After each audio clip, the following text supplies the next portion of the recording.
Hello, good afternoon students. Welcome to biology class. This is a new chapter. In today's class I will deal a new chapter. The chapter is body fluids and circulation. Okay, it animal physiology par ahi jabo part amalke human physiology bili eta part ase towards later parts of this book. Mane biology kitab khonor last of all last ekebare last নহয় তোমালকে human physiology part পাবা chapter digestion বুলি এটা chapter আছে এটো পঢ়ালে তোমালক কিন্তু আনলাকিলি digestion চেপ্টারটো তোমালক COVID-19 ৰ কাৰণে কমপ্লিটলি উঠাই দিয়া হল অবশ্য বডি ফ্লুইড এন্ড সাৰ্কুলেশন যেটো চেপ্টাৰ আছে সেই চেপ্টাৰৰ পৰা তোমালক এটা পাৰ্ট উঠাই দিয়া হোৱা নাই গতিকে এটো কমপ্লিটলি পঢ়িব লাগিব উধপা মুধলৈকে পঢ়িব লাগিব okay so to welcome to session number 12 and this is new chapter body fluids and circulation from animal physiology or from human physiology. Okay, প্ৰথমতে জানিলো what is body fluid কিন্তু আমি জানো so before starting about the body fluid পঢ়া আগতে এটা কথা কৈ লওঁ that human or other multicellular organisms need every cell প্ৰতিটো সেলতে আমাৰ বডিৰ প্ৰতিটো সেলতে অক্সিজেন লাগে নিউট্ৰিয়েন্ট লাগে প্ৰতিটো সেলতে এক্সক্ৰিটৰি মেটেৰিয়েল প্ৰডিউস হয় প্ৰতিটো সেলতে হৰমন লাগে প্ৰতি সেলত এনজাইম লাগে মানে যি কমিউনিকেশন সিস্টেম থাকে সেলৰ ভিতৰত সেই কমিউনিকেশন সিস্টেমটো হ'ব কাৰণে হিউম্যানৰ ক্ষেত্ৰত বা যিকোনো এনিমেলৰ ক্ষেত্ৰত আমি এটা সাৰ্কুলেটৰি সিস্টেম প্ৰয়োজন হয় গতিকে এটো যেটো আমি সিস্টেম পঢ়িবলৈ গৈছে এটো হল actually circulatory system in human বিঙে পঢ়িম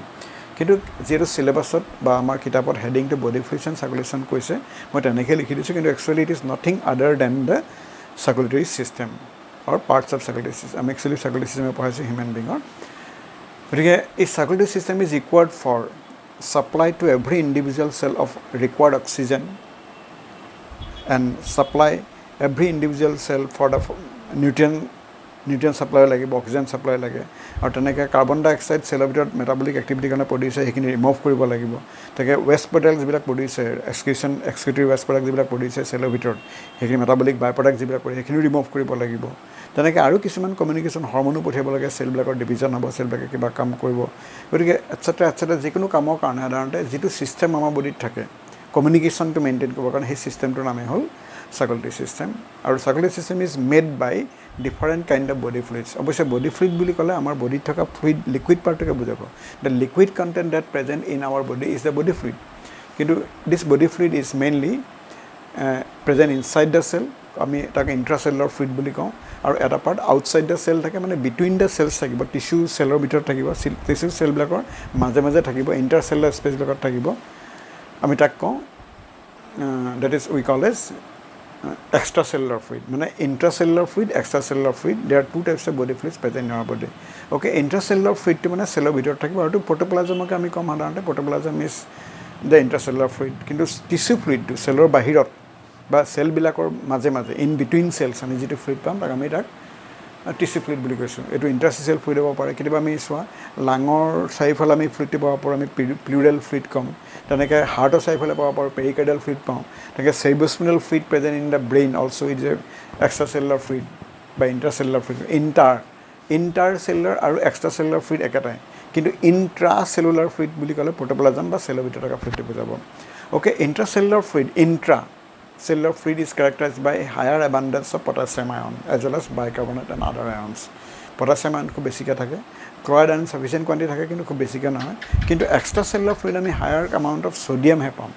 extracellular fluid sodium বেছিকৈ থাকে কিন্তু intracellular fluid potassium বেছিকৈ থাকে okay বাকি আনবিলাকৰ কম্পাৰেটিভ এটা ডিস্টিংকশন থাকিলেও কিন্তু হিমান ডিফাৰেন্স নাই কিন্তু major difference is the potassium versus sodium ion এটা মনত ৰাখিব তেতিয়ালে okay the body fluid আমি এইগিটাকে আমি সাধাৰণতে কৈছো তোমালোকৰ this is the body fluid concept কিন্তু আমাৰ মেইন টাৰ্গেটটো হ'ব অবশ্যই আজি the circulatory system to deal with the human circulatory system is first of all discovered by William Harvey and structurally the human circulatory system is made by the body fluid মানে আমাৰ ব্লাডটো এটা body fluid হয় গতিকে body fluid আমাৰ circulatory system to make কৰিছে কাৰণ আমি পঢ়িবলগীয়া হৈছে একচুয়ালি আৰু body fluid হিচাপে গতিকে human circulatory system is made by three components এটা হ'ল blood the circulating medium and to হ'ল heart the pumping organ and the blood vessels the conducting passages through which blood can flow ওইসব ব্লাডৰ লগতে আমি কম পৰিমাণে এক্সট্ৰাসেলুলাৰ fluid the lymphatic fluid আমি lymph বুলি কওঁ তাকো অৱশ্যই পাওঁ গতিকে বডি ফ্লুইড বুলি ক'লে অকল ব্লাডেই নুবুজাব lymphatic fluid বা লিম্ফকো বুজাব আমি লিম্ফক পিছত পঢ়ি আছো কি ব্লাডৰ কথা পানোতে পঢ়ি নওঁ ডিটেইল নহয় জানো এতিয়া মন কৰিবা in a typical adult human being এজন 70 kg adult মানুহৰ বডিত প্ৰায় 5 লিটাৰ মান ব্লাড থাকে আৰু blood in our body passes within the blood vessels contracting passages যে কৈছে ব্লাড ভেচেলবিলাকৰ মাজে মাজেহে মানে ব্লাড ভেচেলৰ ভিতৰেদিহে এই ব্লাড মুভ কৰি ফুৰে অ'কে ব্লাড ভেচেলছৰ মাজেদি থাকক গতিকে blood always flowed within the blood vessels কিন্তু কিছুমান এনিমেল আছে চাচ এছ আৰ্থ্ৰপডছ কক্ৰ'চ ধৰিব পাৰা চিলক্ৰমছবিলাক ক'ব পাৰা তাত কিন্তু ব্লাড কেতিয়াবা অ'পেন স্পেচৰ মাজেদি ফ্ল' হ'বও পাৰে এতিয়া সেই অ'পেন স্পেচবিলাকক আমি কি বুলি কওঁ চাইনাছাছ বা লেকুনা বুলি কোৱা হয় গতিকে অ'পেন স্পেচেছ থ্ৰু হুইচ ব্লাড কেন ফ্ল' the animals R said to have open circulatory system তাৰমানে এতিয়া বুজালে কি দ্য চাৰ্কুলেটৰী ছিষ্টেম মানুহৰ বা বাকী অৰ্গেনিজম আমি যদি কনচিডাৰ কৰোঁ মানে ইনক্লুডিং ইনভাৰ্টিব্ৰেটছ যদি কনচিডাৰ কৰোঁ চাৰ্কুলেটৰী ছিষ্টেম দুটা টাইপ পাম two types of circulatory system we find one type we call open circulatory system in which the veins are absent and blood can freely move in open spaces মানে সদায় এইটো মন কৰিবা artery আৰু vein এই দুবিধ blood vessel চবৰে থাকে wherever there is blood there are arteries and there are veins কিন্তু আৰ্টাৰীয়ে সদায় ব্লাড হাৰ্টৰ পৰা আঁতৰাই লৈ আহে কেতিয়াবা পিয়'ৰ ব্লাড থাকে কেতিয়াবা ইম্পিয়'ৰ ব্লাড থাকিব পাৰে কিন্তু artery always carries blood away from the heart কিন্তু veins always carries blood towards the heart to the heart ভেইনে সদায় ব্লাড হাৰ্টৰ ফালে লৈ যায় গতিকে আৰ্টাৰী হাৰ্টৰ পৰা বাহিৰলৈ লৈ আহে কেতিয়াবা আৰ্টাৰীয়ে ব্লাডখিনি আনি অ'পেন স্পেচত এৰি দিয়ে আমি যাক চাইনাছ বুলি কৈছোঁ সেইটো আমি ক'ত পাম অ'পেন চাৰ্কুলেটৰী ছিষ্টেম আমি পাম মলাস্কা আৰু আৰ্থ্ৰপডাত পাম এমং ইনভাৰ্টিব্ৰেটছ কিন্তু ভাৰ্টিব্ৰেটছবিলাকত অল কৰ্ডেটছ অল ভাৰ্টিব্ৰেটছ এলং উইথ এনেলিডছ মানে এনেলিডা বলয় প্ৰাণী আৰ্থ্ৰম চাৰ্থ্ৰম ইহঁতৰ ক্ষেত্ৰত ক্ল'জ চাৰ্কুলেটৰী ছিষ্টেম পোৱা যায় কাৰণ কি হয় artery does not send the blood into open spaces rather arteries communicate with the veins by means of smaller blood vessels we call them as capillaries গতিকে আৰ্টাৰী কমিউনিকেট কৰে ভেইনছৰ লগত কিছুমান সৰু সৰু কেপিলাৰী দ্বাৰা কিন্তু এই কেপিলাৰী ছিষ্টেমটো আমি অ'পেন চাৰ্কুলেটৰী ছিষ্টেমত নাপাওঁ গতিকে যিবিলাক এনিমেলত আৰ্টাৰী আৰু ভেইনৰ মাজত কমিউনিকেশ্যন থাকে কেপিলাৰী দ্বাৰা সেই অৰ্গেনিজমবিলাকক আমি কৈছোঁ they have close circulatory system close circulatory system আমি দুটা ফাইলামত পাম এটা হ'ল এনালিডা এমং ইনভাৰ্টিব্ৰেটছ আৰু আনটো হ'ল অল কৰ্ডেটছ এনিমেল মানে ভাৰ্টিব্ৰেটবিলাক আমি ধৰি থওঁ কৰ্ডেটছ বা ভাৰ্টিব্ৰেটছত আমি পাম ক্ল'জ চাৰ্কুলেটৰী ছিষ্টেম আৰু এনালিডবিলাকত ক্ল'জ চাৰ্কুলেটৰী ছিষ্টেম কিন্তু মলাস্কা আৰু আৰ্থ্ৰপডাবিলাকত আমি পাওঁ অ'পেন চাৰ্কুলেটৰী ছিষ্টেম পাওঁ কাৰণ তাত আৰ্টাৰীয়ে ব্লাডটো কেৰি কৰি লৈ আহি পেলাই অ'পেন স্পেচত মেলি দিয়ে আৰু অ'পেন স্পেচৰ পৰা ব্লাডটো আকৌ ভেইনে কালেক্ট কৰি পেলাই হাৰ্টলৈ লৈ যায় অ'কে তেতিয়াহ'লে আমি চাৰ্কুলেটৰী ছিষ্টেম দুটা ধৰণৰ পালোঁ অ'পেন আৰু ক্ল'জ চাৰ্কুলেটৰী ছিষ্টেম তেতিয়াহ'লে circulatory system is made by blood এতিয়া ব্লাড চোৱা দ্য বডি ফ্লুইড কিন্তু ব্লাডটো আমি জানো it is a tissue connective tissue liquid connective tissue কোৱা it is softest connective tissue of the body okay being blood is connective tissue যিহেতু blood connective tissue হয় গতিকে আমি ব্লাডত চেলছ কিছু so' students this part I am describing about the chemical composition of blood what is blood তোমালোকে কেতিয়াবা জানিব লাগে blood is liquid connective tissue as it is shown here মই যদি দেখুৱাইছোঁ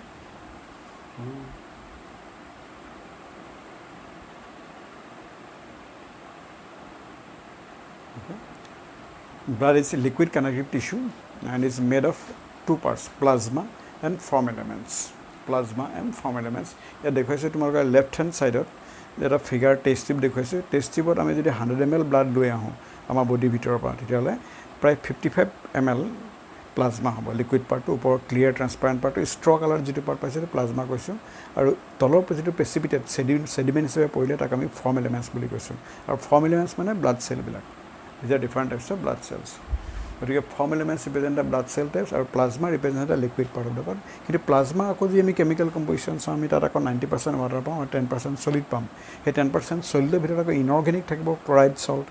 bicarbonate salt sulphate salt phosphate salts of sodium potassium calcium magnesium এনেকুৱা ধৰণৰ মানে কেলছিয়ামৰ ক্লৰাইড কেলছিয়ামৰ বাইকাৰ্বনেট কেলছিয়ামৰ ছালফেট কেলছিয়ামৰ ফছফেট তেনেকৈ ছ'ডিয়ামৰ ক্লৰাইড ছ'ডিয়ামৰ বাইকাৰ্বনেট ছ'ডিয়ামৰ ছালফেট ছ'ডিয়ামৰ ফছফেট এনেকৈ ধৰণৰ আমি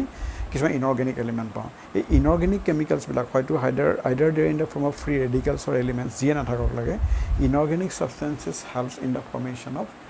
in actually maintaining the osmotic concentration of the blood or density to maintain কৰি ৰাখে blood thickness তোমালোকে জানা কি blood is more thicker than water the thickness to control inorganic dissolved chemicals বিলাকৰ কাৰণে okay আৰু additionally in addition to inorganic chemicals we find organic substances as well organic substances ভিতৰত আমি পাওঁ sugar cholesterol সুগাৰটো কাৰ্বহাইড্ৰেট পৰি যাব কোলেষ্ট্ৰলটো লিপিডছত পৰিব লিপিডৰ আৰু কিছুমান কেমিকেল থাকিব ফ্ৰী ফেটি এচিডছ বা ফ্ৰী গ্লিচাৰল মলিকুল ট্ৰাইগ্লিচাইডছ এইবিলাকো থাকিব কিন্তু প্ৰটিনছো থাকে প্ৰটিন প্ৰায় 6% of the total chemical dissolved substance of 6% on protein A power 6 to 7%. Our major protein present are the globulin, albumin, fibrinogen, prothrombin. A fibrinogen, prothrombin to whole blood coagulation protein, blood clotting at high blood good mar high test good mar high correct. Can albumin globulins here globulin to me serum globulin con, but serum albumin con, serum globulin to me defensive protein con. Manuhar body zimane globulin or puriman bahigo himane manujanor defensive ability bahijai. Or albumin on the other hand is responsible for maintaining osmotic pressure of the blood, blood or density to osmotic pressure of blood, salt water regulation to karne albumin to provision hoy. Because serum albumin, globulin, prothrombin, fibrinogen are the protein contents present in our blood. Or ekhini atakhini ami kod pam plasma pam. Because plasma can clot, plasma into clot hobo pare karon plasma clotting factor thake. Hetu mon rakhiba.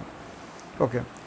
Tele our second component to about 55 ml, মানে per 100 ml blood আমি 55 ml কি পাইছো precipitate পাইছো precipitate to hall form element cell খিনি এই form element cell বুলি কোৱা লগে আমি cell type তিনটা পাম principally RBC WBC আৰু platelets তিনটা cell type আছে কি WBC RBC আৰু platelets ইয়াৰে RBC red blood cells বা erythrocyte কোৱা হয় WBC আমি white blood cells কওঁ বা leukocytes কওঁ platelets বিলাক আমি thrombocytes বুলি কওঁ গতিকে erythrocytes leukocytes আৰু thrombocytes these are three different types of form elements of our blood okay তেল আমি প্লাজমা পাৰ্টটো পাওঁ পিছত আমি form elements ৰ বিষয়ে বেছিকৈ পঢ়িব লাগিব RBC প্ৰথমতে মন কৰিবা RBC যদি আমি চাওঁ each RBC molecule in our blood is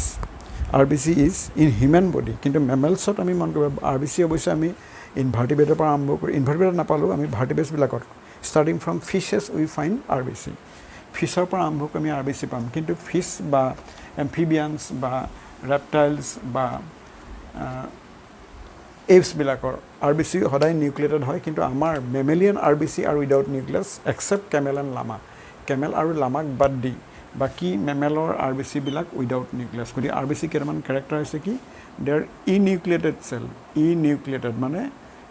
matured RBC are without nucleus except camel llama except camel and llama camel and llama camel আৰু লামাক বাদ দি camel আৰু লামাক বাদ দি camel আমাৰ লামাক বাদ দিছো আমি camel আৰু লামাক বাদ দি বাকি মেমেল বিলাক including human being RBC without nucleus enucleated কোৱা আছে আৰু it is dumbbell shape in dumbbell shape from lateral view by spherical disc into spherical হ'ব মানে RBC টো আমি যদি টপ ভিউ এটা দিওঁ বাহিৰৰ ফালৰ পৰা ওপৰৰ ফালৰ পৰা যদি চাওঁ RBC টো কিন্তু দেখিবলৈ কমপ্লিটলি spherical disc হ'ব এনেকুৱা spherical disc আৰু entirely the RBC is occupied by hemoglobin because there is no intracellular cell organelles as well as nucleus present here mature RBC ত আমি nucleus নাপাওঁ আৰু cell organelles নাপাওঁ সেইকাৰণে আমি কিবা prokaryotic cell হৈতে কম্পেয়াৰ কৰিব পাৰোঁ RBC টো আৰু corpus cell বুলি সেইকাৰণে কোৱা কাৰণ nucleus নাথাকে ভিতৰৰ পাৰ্টটো প্ৰায় ভেকুৱামে থাকে except hemoglobin present কিন্তু আমি যদি age wise view এই ফালৰ পৰা চাওঁ age view if we look an age view given age view of the RBC appear dumbbell shape and this is the dumbbell shape of the RBC molecule RBC red blood cell or entirely it is occupied by hemoglobin gute part to tell hemoglobin into hemoglobin okay eta RBC ভিতৰত about 280 million hemoglobin molecule থাকে আৰু এটা hemoglobin molecule আমি চাৰিডাল polypeptide chain পাওঁ এটা আগতে তোমাক পাইছা না জানো এখিনি কেতিয়াবা আমি জানিবলগীয়া ইনফৰমেশন থাকে the hemoglobin is present a hemoglobin is the most efficiently present in case of mammalian RBC because there is no nucleus in the RBC the RBC to kintu RBC the most abundant cell type aroke basic cell to whole RBC most abundant cell type in our blood atake basic cell with whole RBC aru in 1 cubic millimeter of blood but 1 microliter of blood 1 microliter blood pray 5 to 5.5 million RBC থাকে কিন্তু whereas WBC quantity সাধাৰণতে 7000 to 8000 মানে average 7500 per cubic millimeter of blood আমি পাওঁ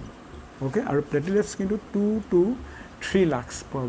cubic millimeter most abundant cell type হল RBC তাৰপিছত platelets আৰু তাৰপিছত WBC আমি পাওঁ কিন্তু RBC নিউক্লিয়াছ নাথাকে বা এইগিটা আমি সাধাৰণতে ক্যাৰেক্টাৰ পালো most abundant আৰু actually RBC থকা hemoglobinৰ কাৰণে ব্লাডৰ কালাৰটো red হয় red blood color is due to the RBC content. The RBC কি কাম কৰিব পাৰে RBC what the functions the RBC perform in our blood RBC mainly it is responsible for functions of RBC যদি সোৱা functions of RBC যদি সোৱা তোমালোকে major function of RBC is that they transport